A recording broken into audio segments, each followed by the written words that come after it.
Monday, December 10th. I'm Scott. I'm Rim. And this is Geeknights. Tonight we have a little chat about people asking us to fix their computers.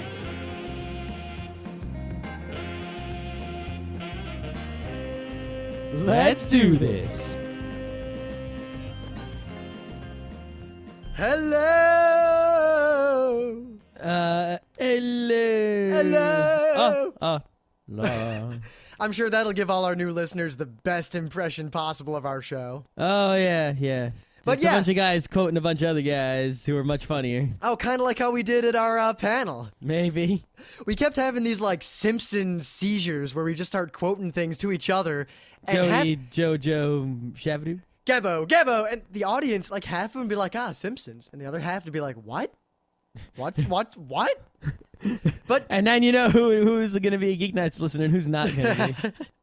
But seriously, to all of you who are new listeners because of the New York Anime Festival, and if our podcasting live panel was any indication, there's a lot of you, I want to warn you about something. I don't know if you read our little flyer, but Geeknights is 4 nights a week, and Mondays, Tuesdays, Wednesdays, and Thursdays, every night is kind of like a different topic, like a different show. It's almost as if we did 4 different shows, but each show was weekly.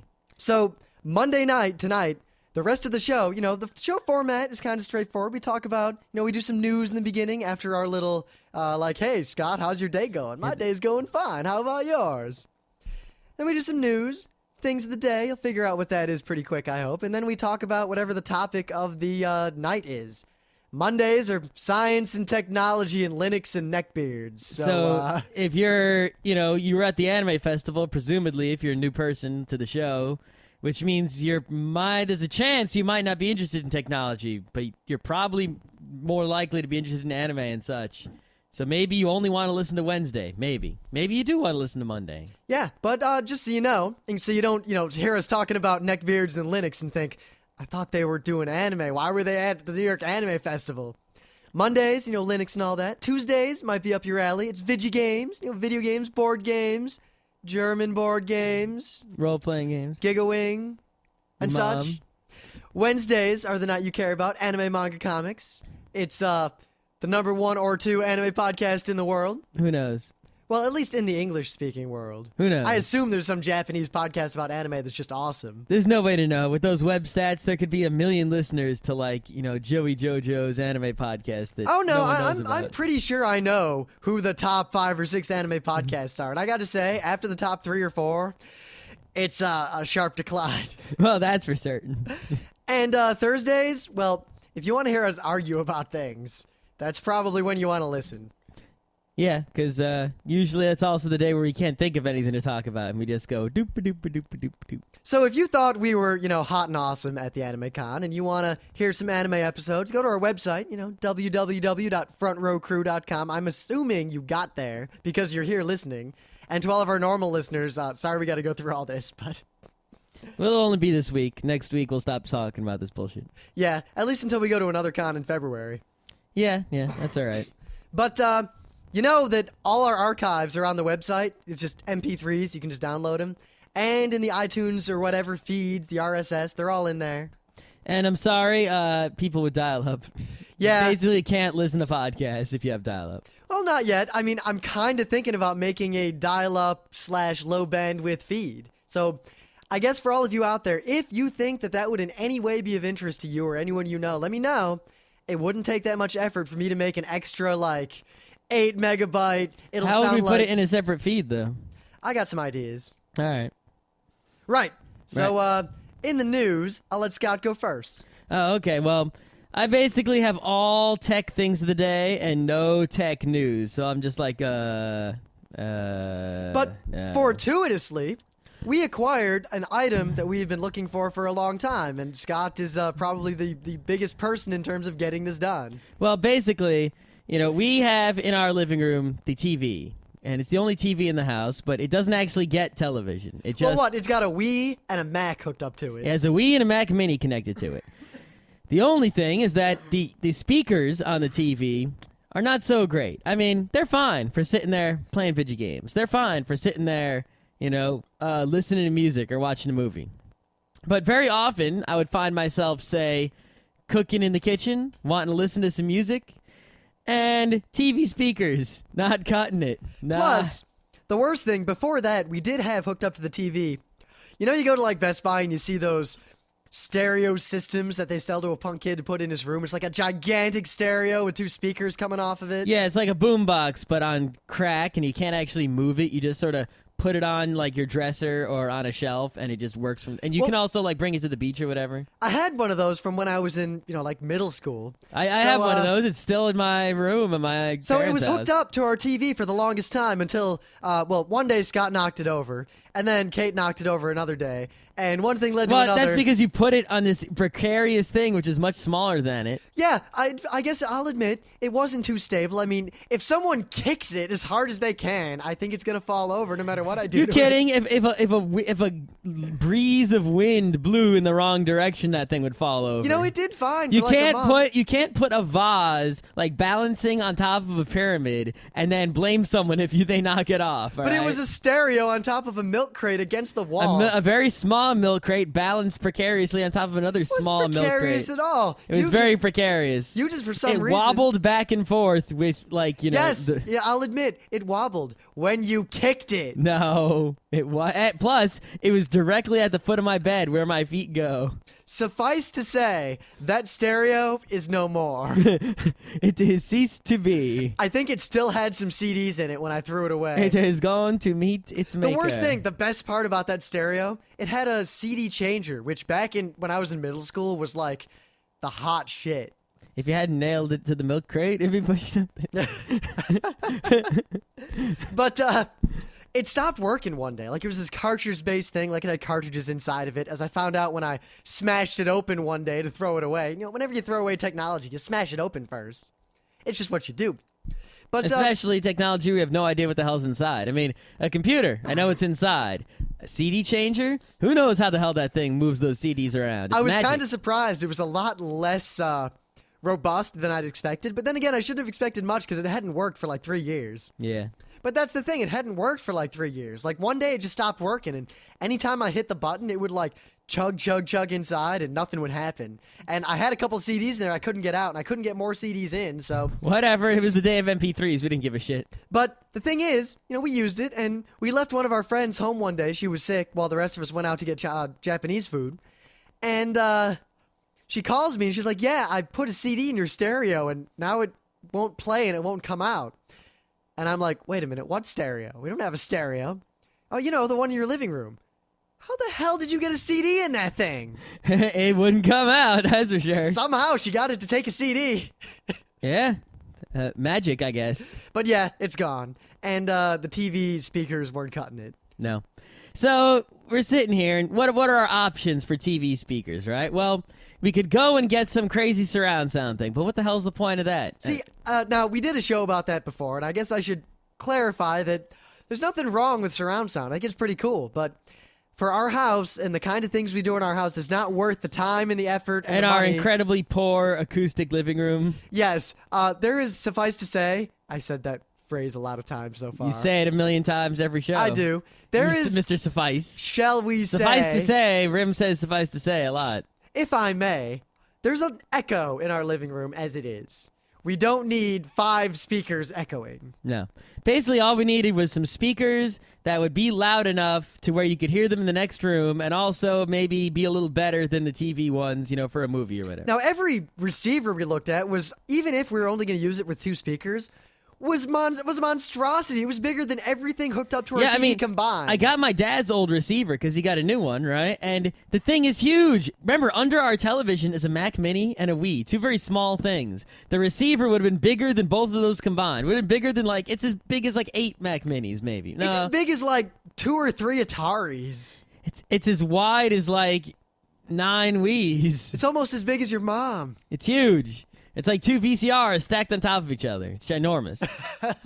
Right? So putting that under there, especially with the amount of electricity a thing like that takes, it's just forget about it. That is not Yeah, worth we it. plug it in, the lights dim. Yeah. Another option, we can go and try to buy some PC speakers or something like that. A little 2.1 system meant for computers. Use that. But the speakers would be so small, physically. Like, where would we put them, really? I mean, the TV's on this stand. We need speakers that can go on the floor or on the wall or something. While I have a subwoofer in my room for music and all that, just because most of the time we spend with our friends in the house is hanging out and playing video games and stuff, we don't really need the big subwoofer. And also, the subwoofer would bother the lady downstairs. But most of all, like, computer speakers, for some reason, the subwoofer is bigger than, like, every speaker combined. It's gigantic. Yeah, like, maybe, if I got a bigger room, I could use, because on my computer, I have a 5.1 system that was larger than I thought it was going to be when I bought it. I would have gotten a smaller one, and I mistakenly bought a larger one. The box came out like, what, did Scott buy a mini fridge? Yeah. Why? It's huge, right? I would have bought a smaller one, but oh well. Why don't we buy a mini fridge? Because we don't have a big enough house yet to warrant one. Yet. Anyway, so what am I going to do here, right? I needed a 2.1 or 2.0 speaker system that would be good for a living room. So you go shop around for these things, and the prices on them are ludicrous, or the size of the things is ludicrous. Or there was just, no matter where I looked, there was no sufficient product, I mean, the only things that I saw that were almost acceptable, you could get like we had before, one of those meant for like your dresser in your bedroom stereo systems, or meant for the, to put on the shelf stereo and those systems things, that have a CD changer and they play MP3 CDs. Well, not and they only play that, DVDs. but And if you open those things, there's not so much inside of them. It's kind of like the V. It's just a couple of little circuit boards and a lot of empty space because they want it to look big, impressive for the 14-year-olds who buy them. Yeah, it's like a whole stereo unit. It might even have a cassette tape slot. Who knows? It won't. Some of them do. Not anymore. It has an FM AM radio in it, and it's got all this shit I don't want, right? All I want is audio in, speakers out. That's all I need, right? So I'm looking for such a product, and the only product I can find is this thing called the Sonic T-Amp. It's just an amplifier, and it takes in, it takes the audio, stereo audio goes in, with the same plug you use for like headphones on your iPod, and then speaker wire comes out to 2 speakers. You could even you can plug it into the wall, or you can put 8 AA's in it, so you can use this like on the road. So like if you go somewhere in the middle of nowhere, you can put some batteries in this, take a little wire, plug your iPod into it, and then have speakers, and you can get it to be loud, and it's pretty cool. Now, the deal is, it's basically a digital amplifier. That's pretty much all it is. And now, some audiophiles out there might say, but you can hear the difference with the harsher sound quality. Actually, strangely enough, right, this product, which is not Randy or audiophile in any way, is sort of lauded by audiophiles. They're like, hooray, this thing is awesome. They don't really say it's awesome like, I would use it for my stereo system in my house awesome, because, they're audiophiles and they have to get a $5,000 stereo system. With the tubes. But they say it's awesome for the value. They're like, oh my God, for $80, this is better than things that cost a few $100s. Not better than things that cost $1,000. At least that's what audiophiles say. So in the real world, this thing is fantastic. It's. I'd say, what else do you need? You freaking, unless you want surround sound, this is as good as it gets. $80, stereo sound comes in, speakers come out, and it gets pretty loud. That's the one worry I had. I mean, it's only like 15 watts per channel plugged in, and I think 10 watts per channel if you're using battery power. And if your speakers are kind of crummy, you might not be able to get it to be very loud, or you might not be able to get it to be very loud, without a lot of noise on the lawn. And that, that's sort of, it's like, great, if it works, that's one thing. But if I can't hear it and I have to crank it up all the way, it's basically not working. But to my surprise, I bought these 2 Bic America speakers. It was 2 speakers for $100. I bought them on Amazon. The only problem with them is that they are much too heavy to bring to a convention and put on a table. Yeah, they're pretty heavy, but they're just nice wooden bookshelf speakers. Yep, they're not coming to Katsucon. No, there were 2 of them. They were $100. I plugged them in. I got a spool of cheap-ass speaker wire from Radio Shack, like $9 for... Well, because the only better speaker wire you're going to find is straight-up lamp cord. No, they had Monster speaker wire there. That was... It actually, surprisingly, it was only $15 for the spool of Monster speaker wire. Wow. It was only slightly more money. You know why? I'll bet I know why. Because the kinds of people who buy Monster cables and think they're better aren't the kind of people who are going to buy a spool of wire. They're going to buy a piece of wire that has connectors on both ends. Yep, I didn't actually see those there, but I'm sure they were somewhere. Regardless, I bought the cheap speaker wire on a spool. I cut it myself. I plugged it in, and we're good to go. So if anyone out there wants stereo sound, or perhaps, you're thinking about buying one of those iPod docks, or you're thinking about, something along those lines, I recommend to you the Sonic T-Amp. There's a Pro Sonic T-Amp, but I can't really figure out why it's better than the regular T-Amp. And there's actually, I bought the second generation of the plain T-Amp. There's now a new version of it. So just go to ThinkGeek and you'll be sure you get the right one. It's not too hard.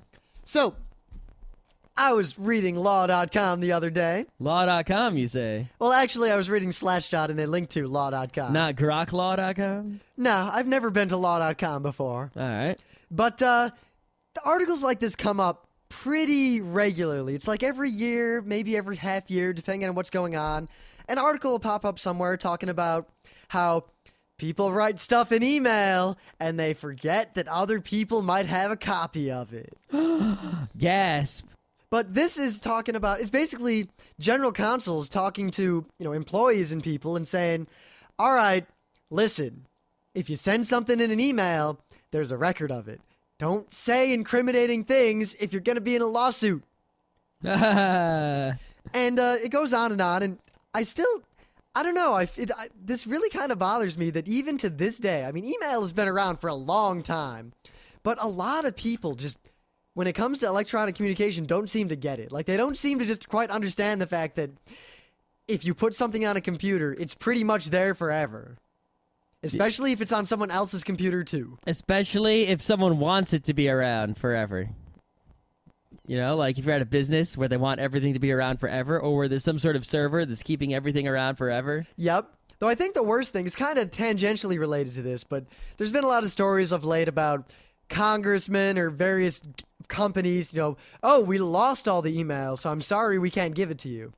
And there's really almost no way that can happen unless shenanigans are happening. Even in a fairly incompetent IT environment, you really can't just lose email, especially in that quantity. Unless you do it on purpose, and you need to get it's pretty hard to do it on purpose, especially if you don't know about computers, then then there's no way you could have gotten rid of the emails. You would have actively had to do something to get rid of them. Now, even better, see, I remember I had arguments with people at RIT a lot, and I haven't had this argument recently, but I wonder if anyone out there is going to say something, but You trolling? I have a record of every conversation I've had online, either an email. Well, except I lost some emails when I switched from RIT's account, but I keep everything now. But every email, IM chat, everything, anything, any text anyone ever sends me, I still have. Yeah, anything anyone's ever sent me or I've sent anyone on Gmail, I still have, except for spam. And I had chat logs and I lost them. I had chat logs, I lost them. But now I have chat logs, at least with people who are using Jabber. I have those chat logs forever on Google. I mean, I remember way back. Google also has them forever. I remember I looked and I saw I had the first message I'd ever sent to Scott when we were freshmen in college. And I was like, hey, I'm that guy who did blah, blah, blah. Or you want to go to that anime club, something, get dinner at Gracie's with all the other cool people? And I had already been to that anime club, something. Yep, I had missed that anime club because I had to go to that economics class that I promptly dropped. Haha.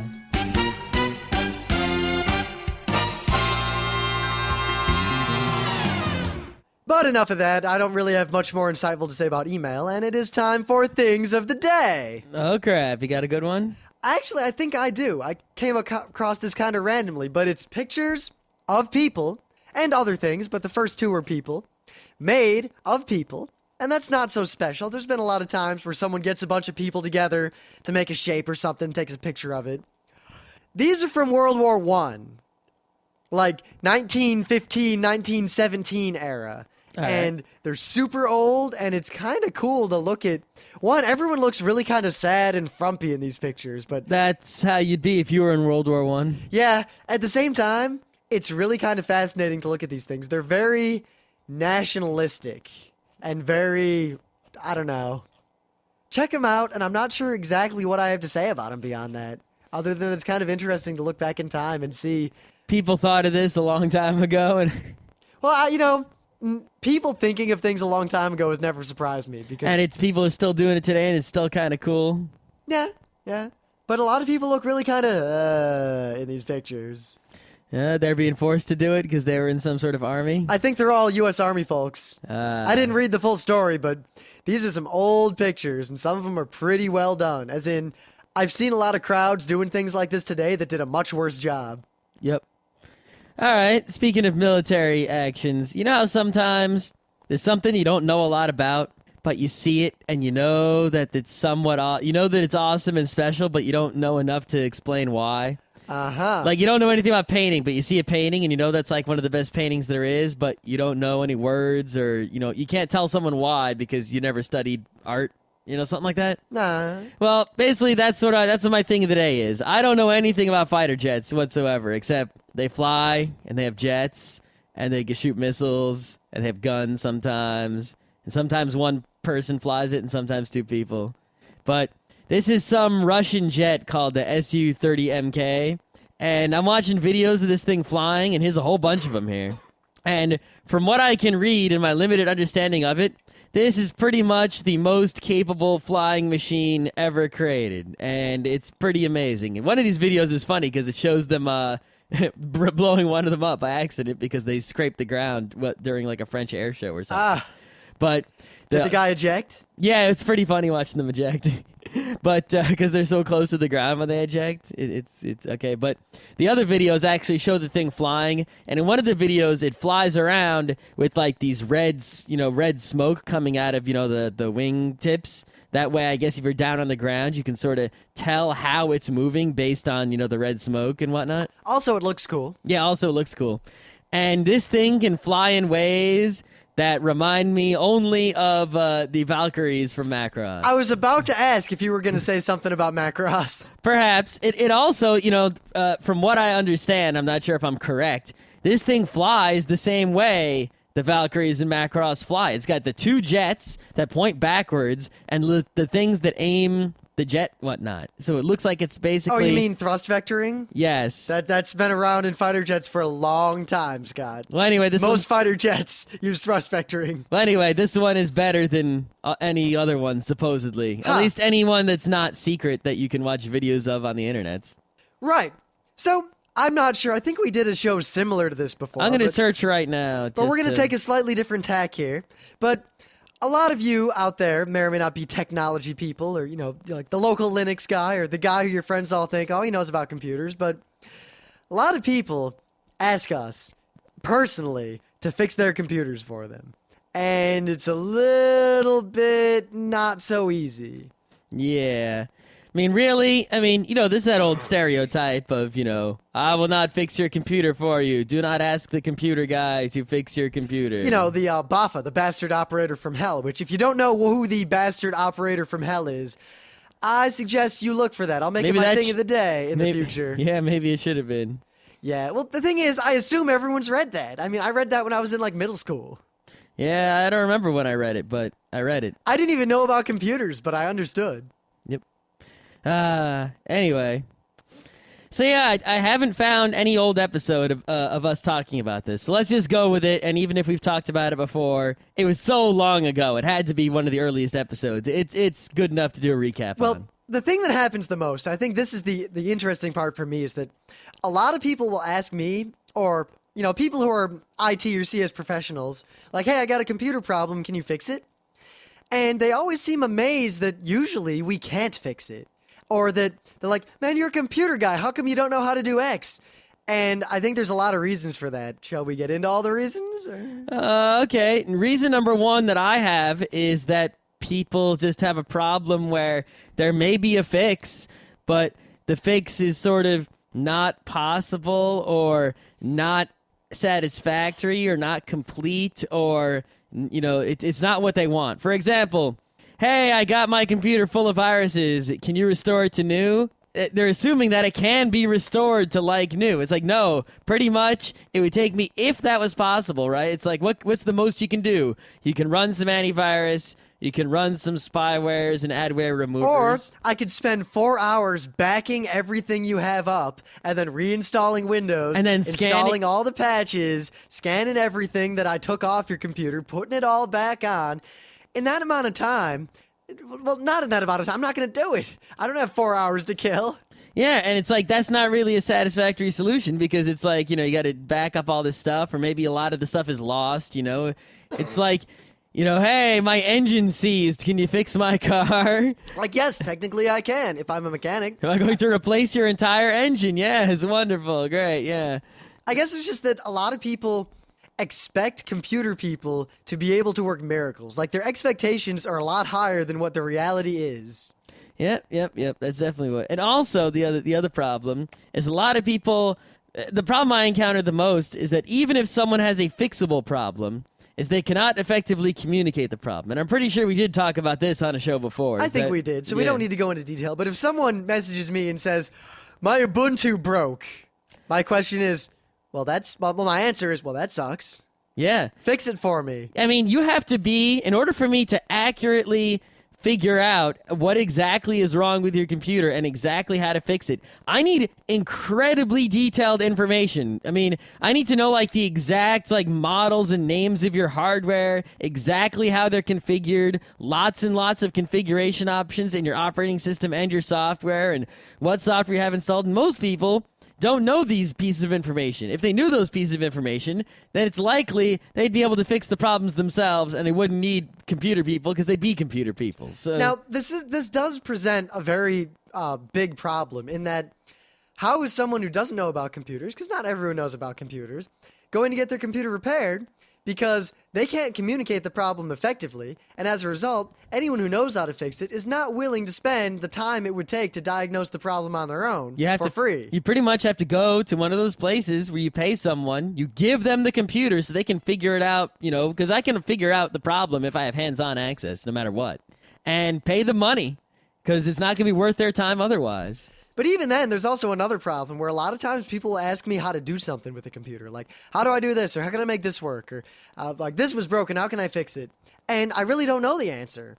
Like, they'll ask things that, like, I just, like, something about Microsoft Word, and I have no idea. I don't run into these problems. What's a good spyware remover? I don't know. I've never None had of them. spyware. Don't get spyware. That's the only answer. Don't get spyware. Don't be stupid. All spyware removers suck and are imperfect. So sure, some might protect you once in a while, but none of them are perfect. None of them are like this universal panacea that will protect you from all spyware. But you see, the only way to protect you from all spyware is to not be stupid. But that's what I'm getting at. A lot of people, like, they look at, like, us. Like, I mean, I'm an IT professional. Every job I've ever had has been, like, enterprise IT support. Like, crazy big companies and all this, like, stuff that I don't even do this stuff at home. Like, I don't repair computers. Like, if a computer has a bad stick of RAM, I would just call some vendor to replace it for me. I wouldn't even think about opening the computer and fixing it myself. Yep. And as a result, if someone has a spyware problem or like, oh, my hard drive is dying, I got to get the data off, my answer from just my work experience is,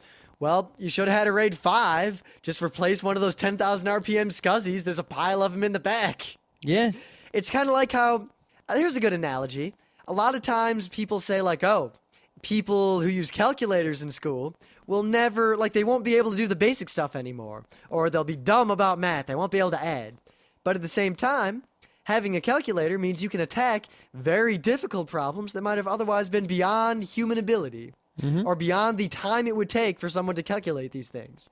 But if someone does super high-level math, they might be bad at low-level math, or they might not know anything about low-level math, or they might not be able to multiply 2 3-digit numbers in their head quickly because they don't do that sort of thing. They're busy working on much more difficult problems. And in a way, a lot of computer repair is the same way. Like, the people who are the most qualified to fix your computer problems are the people who are working on problems that are so far beyond anything that any person is going to have in their house that it's kind of useless in the real world outside of businesses.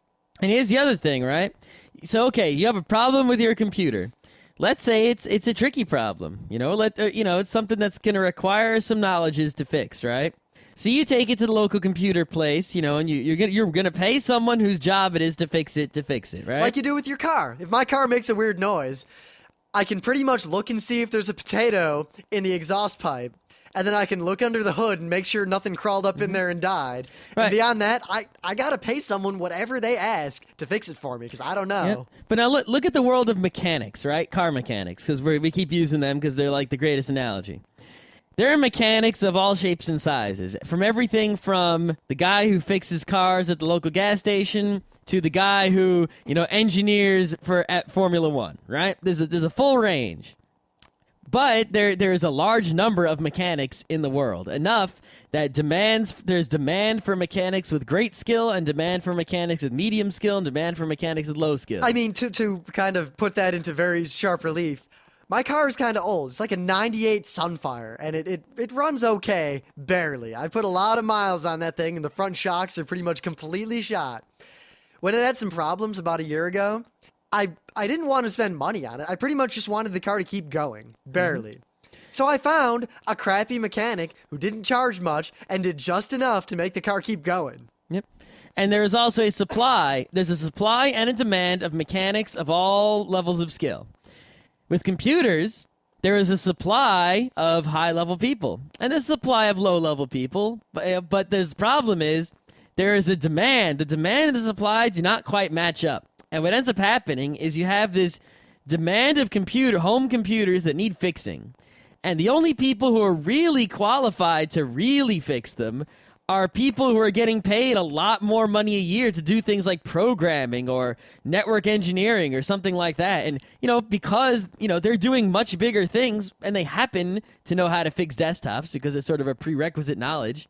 And the people, who are less skilled than them, who are actually, not incredibly wealthy or incredibly gainfully employed in a fancy job that pays a lot of money a year, they might not have the skill to fix all the desktop. So there's very few people in the world who are in a position where they know enough to fix any desktop computer problem you may have, or most of them, but they somehow aren't able or don't want to get a big, high-paying job to where fixing a desktop computer would be a waste of their time. Yep. I mean, think of this. In most jobs I've had, like I remember one time at one company I was working for, my desktop computer broke. It didn't boot. And I'm sitting there, I'm trying to fix it. I'm like, all right, looks like the RAM's bad. I'm going to get this going. And my boss comes in. He's like, what are you doing? I'm like, my computer broke. I'm going to fix it. He's like, what are you, crazy? We have people that are paid like a quarter what you're paid to do that for you. You go use some other computer and I'll call someone to fix this. Mm-hmm. It's like, it's not, for companies, it's not worth the money to even pay someone who works on high-level things to even look at a low-level thing. They hire a low-level person. And there aren't enough of those people. No, because, think about it. If you know how to fix most problems with a desktop, think about it, that low-level person that your boss probably called probably took twice as long to fix your computer as you would have. Might not have even, they probably just got it by fooling around or something. Yeah, I could have fixed it as fast as I could have. And as fast as I was working, it still wouldn't have been worth it to my employer for me to spend time working on that. It's worth more to them to have Rim keep doing his fancy thing and have someone take twice or three times as long to fix his desktop computer who doesn't know as much as Rim does. And that's just in a company. What about home people? No home user is willing to pay $40, $50, $60, $90 a half hour to have some high-powered enterprise IT guy come and fix their computer for them. But there's no one else who's qualified to do it. It's sort of like the only person who's qualified to solve...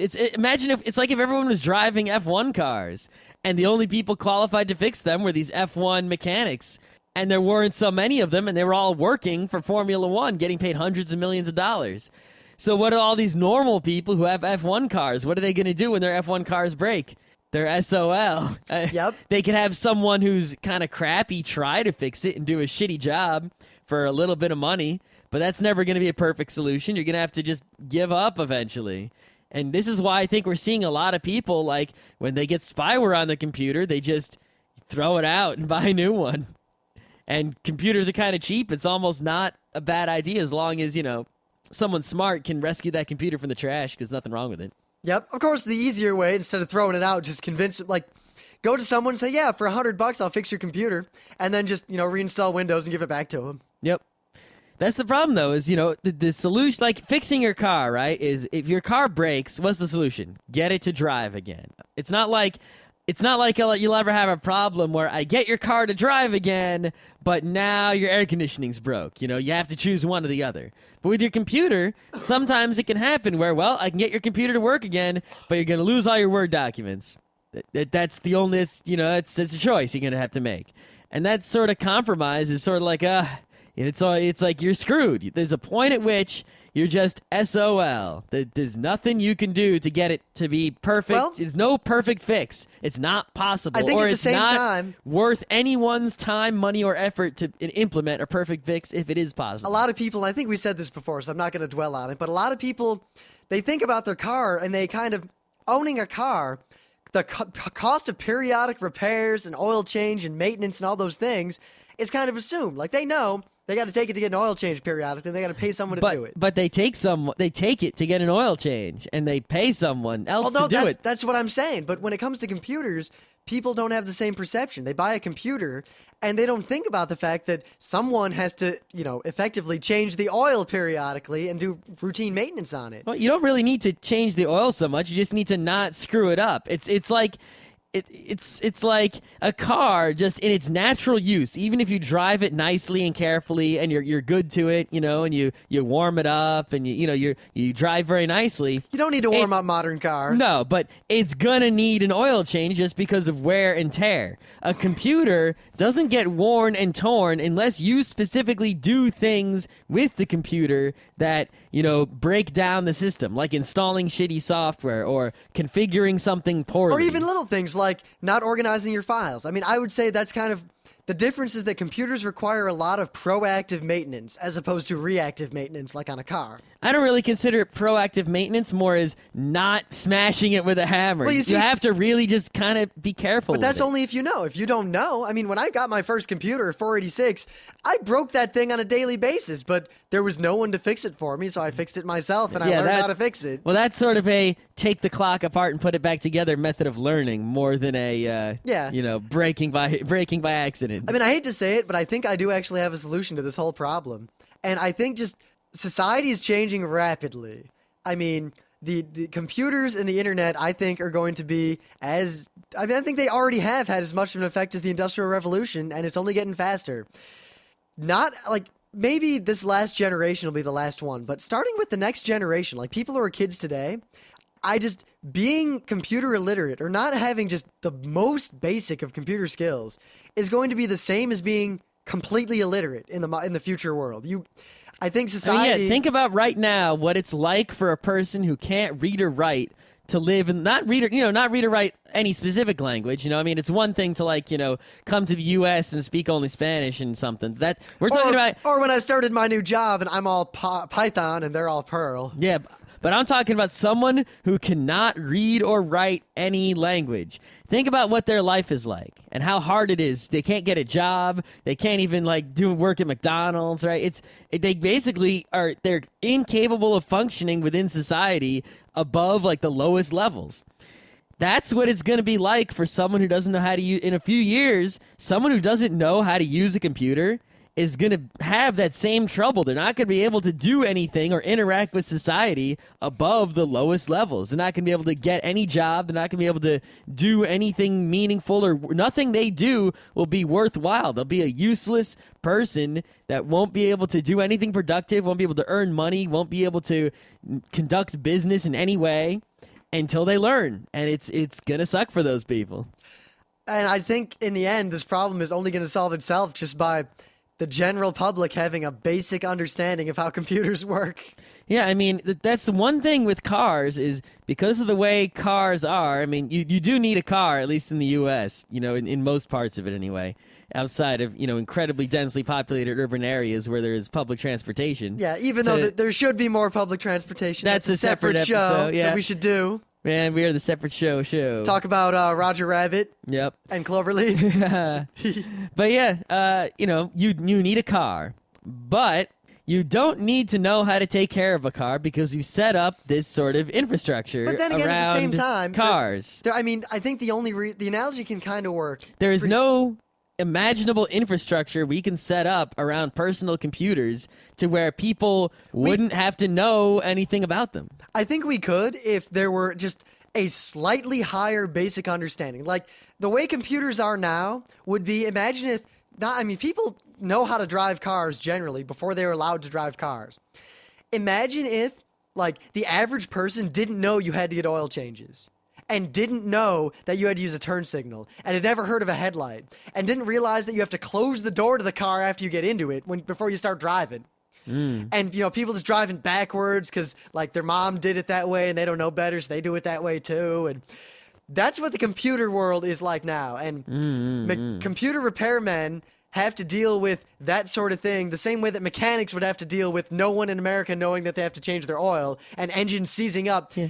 Mechanics do sometimes have to deal with that level of stupidity. But not as often as But not very computers. often, The valve lean is always crowded. People are getting their instant oil changes, But computers, you got this. You still have people putting their coffee cups in the CD-ROM. It still happens. It's pretty sad. But, I mean, at the same time, look at it this way. And right now, if you know a little bit about cars, you can save a lot of money on car repairs by knowing a little bit. Like, if I go to a mechanic and say, car's making a funny noise, that's going to cost me a lot of money to get fixed. If I go in and say, the car's making a funny noise, I think it's because my distributor coil is cracked. Look, I sprayed some water on it and the car stalled. I think that's it. It's going to cost me very little to get that fixed. Or even if it doesn't cost you any less to get it fixed, it'll get fixed a lot sooner.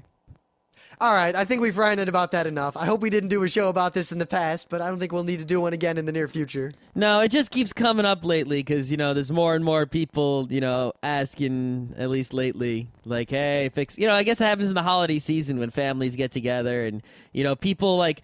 There's a lot more people going home to their families, and then their family computer has a problem, and they ask someone they know, hey, I'm at my mom's house, whatever. Lately, my answer has been, if I were a dentist, would you ask me to operate on your tooth right now?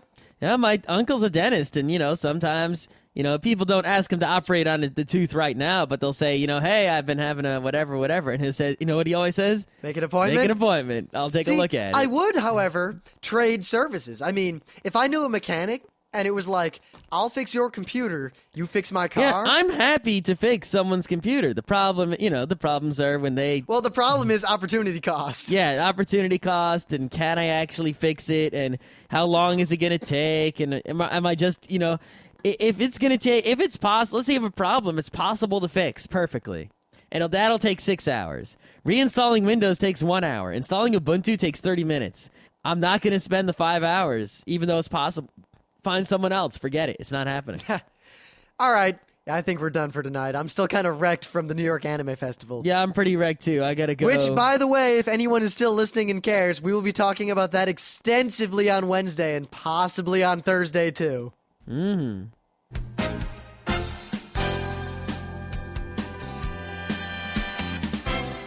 This has been Geek Nights with Rim and Scott. Special thanks to DJ Pretzel for the opening music.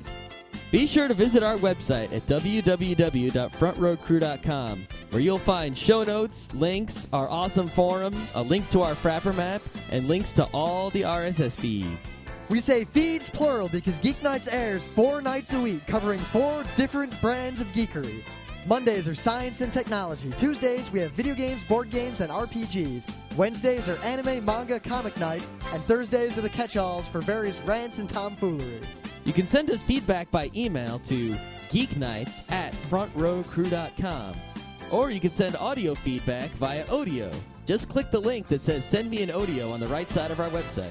If you like what you hear, you can catch the last 100 episodes in iTunes or in your favorite podcatcher. For the complete archives, visit the website, which has everything. Geeknights is distributed under a Creative Commons Attribution Non-Commercial Share-alike 2.5 license. This means you can do whatever you want with it as long as you give us credit, don't make money, and share it in kind. Geeknights is recorded live with no studio and no audience. But unlike those other late shows, it's actually recorded at night.